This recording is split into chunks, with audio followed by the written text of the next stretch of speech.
Anthony Bourdain's face and iconic voice have become ubiquitous in short-form reels, circulating millions of times since his untimely death in 2018.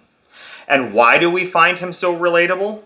Today, let's get up to par on the life of Anthony Bourdain. Bourdain was born June 25th in 1956 in Manhattan, but spent most of his childhood in Leona, New Jersey, where his family lived. A quote from his book Medium Raw about his childhood. "I did not want for love or attention. My parents loved me. Neither of them drank to excess. Nobody beat me. God was never mentioned. So I was annoyed by neither church nor any notion of sin or damnation." Sounded like he got to do whatever he wanted as long as he stayed inside of the rules. That must have been awesome. Wish I had that kind of childhood. His two parents were Pierre Bourdain, a French Catholic who became a music executive at Columbia Records in their classical division. His mother Gladys was a staff editor at the New York Times, and that would later provide some important help to Anthony's career. Now, it was a family trip to France where his love for food was sparked when he tried an oyster straight from the sea. By the way, young Anthony was also a Boy Scout. Things are looking good for him. Bourdain attended Vassar College but dropped out after only 2 years. He realized that his passion lay with food, so he enrolled in the CIA. Here's a little something we learned in CIA. Not that one. The Culinary Institute of America in Hyde Park, New York, where he graduated in 1978. Now, things got a little fuzzy here when I did some Wikipediaing on the topic, and I checked a few other places. You see, the research tells me that he worked at the Lobster Pot while attending Vassar College, starting out as a dishwasher, and that's where he made the decision to drop out of college and go the culinary route. The only problem is that he graduated from the CIA in 1978, but the Lobster Pot didn't open until 1979.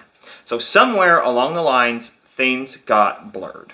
He would spend the next part of his journey working in, as he would describe it later, the underbelly of New York. Now, I found an interesting clip on Instagram. Could have been TikTok, not exactly sure. I could not find it. I swear I saw it. I've even searched, I've asked the people on Reddit in the Anthony Bourdain subreddit if they could help me, and nobody can find it. But I know I didn't not see it because I typed in what I thought I saw, and I got the written quote, where he basically said that he would do these massive brunches for cash under an assumed name when he was down on his money. Now, why would he do that? Well, there are many clips of him saying that brunch is for your B team.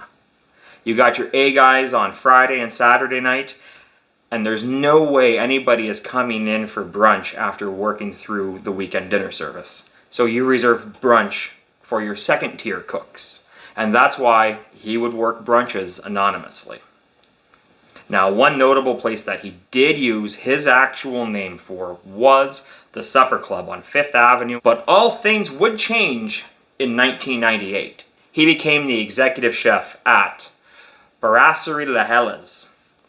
My French is horrible, and I don't know how to properly say that. And also, for those of you that don't quite math, that's 20 years after he graduated the CIA in 1978. Now, you're all wondering, when and how does he become famous? Well, remember his mom, the editor? Anthony always had both a strong passion for and strong talent in writing. He had written a few articles and even a crime novel. But nothing took off for him. Persistence paid off, though, when he wrote an essay about the ugliness of New York restaurants. His mother passed it to a friend and got it published in The New Yorker. 1 year later, he would become a best-selling author with Kitchen Confidential. It was his raw honesty and humor that made this an instant classic and launched his media career. In fact, Kitchen Confidential was such a big deal that it deserves its own video. And when I do that, I'll be sure to add it up as a card over here. By 2022, Anthony was on the Food Network hosting his own show called A Cook's Tour. As a cook, tastes and smells are my memories, and now I'm in search of new ones. So I'm leaving New York City and hope to have a few epiphanies around the world, and I'm willing to go to some lengths to do that. I'm looking for extremes of emotion and experience. I'll try anything, I'll risk everything, I have nothing to lose. He traveled the world, going off the beaten path. 3 years later, his big break came in TV with No Reservations. The greatest meal of my life. That's what this show's about. Oh, wow, that is good. Oh, that's good. That's good, man. It's good. Oh, that's good. Oh, that's great. Oh, man, that's good. Look at that. Hey, that's tasty. It looks like a horror movie, but it tastes good. Totally awesome. Oh, that's delicious. Oh, that's delicious. I could eat these all day. And I might. That's beautiful. That's nice. Incredible. Awesome. Fluffy. Just delicious. Love it. Oh, yeah. It's the best meal I've had so far. Very luxurious. How could anyone not love this? Anthony Bourdain, No Reservations, premieres on Food TV. For the Travel Channel, where he continued his journey. But this time, it wasn't just food. It was a much deeper dive into local customs and cuisines. During this time, Bourdain also hosted The Layover, a show that focused on what to do, see, and eat during a short stay in various cities. It had a faster pace and a more practical approach than his previous work, appealing to travelers looking for quick, authentic experiences. Bourdain would stay busy over the next few years with other books and side projects.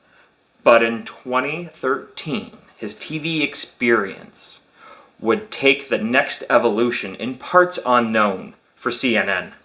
This final version would go beyond just cuisine, but include the politics, history, and social dynamics of the places he visited. For his work here, he would get a Prime Time Emmy and a Peabody Award. Bourdain's work in Parts Unknown solidified his legacy as more than just a celebrity chef.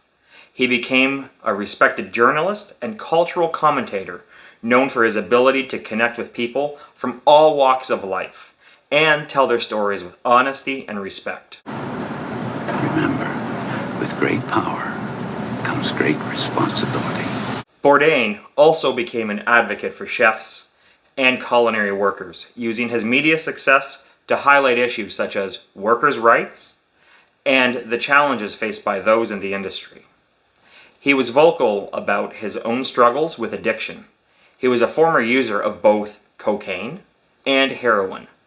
He detailed his experiences in Kitchen Confidential. He also championed mental health, as it was no secret that he spent much of his adult life in depression. It was in 2018 that his life would end. Death by hanging. Now, a short video like this can only focus on the highlights.